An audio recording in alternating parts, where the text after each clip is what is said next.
Şunlar Birleşen Arap Emirlikläriniň Abu Dhabi Velosport merkeziniň turgunlary Olimpiya şäherçesiniň velotrek sport toplumynda okuw turgunlyş işlerini geçmek maksady bilen paýtagtymyzda bolýarlar. Olar paýtagtymyzyň sport maksatly desgalaryna şorsanda velotrek sport toplumynda bolup, sporta berilýän ünsüň ýokary derejede degini aýratyn beýlediler.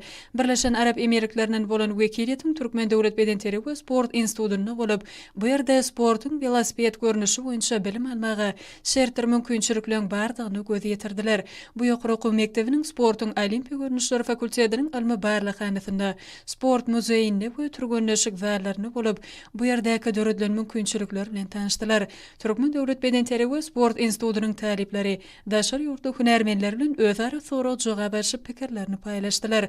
Talipler hünärmenlere ýurtmyzda gahrman arkadamyzyň başlangyjy we arkadaly gahrman serdarmyzyň taýsy tagallalary bilen her ýylyň 3-nji iýunyny bütün dünýä velosiped gününiň giňden bellenilýändigini we şanly tenäniň çäklerini dürli ýarışlaryň geçirilýändigini buýsanç bilen aýtdylar. Birleşen Arap Emirlikläriniň Abu Dhabi Velosport merkeziniň turgunlary ýurtmyza gelip özleriniň başarlyklaryny paýlaşmaga döredilen mümkinçilikler üçin hormatly prezidentimiz arkadaly gahrman serdarmyza we gahrman arkadamyza alkyş hem hoşallyk sözlerini aýtdylar.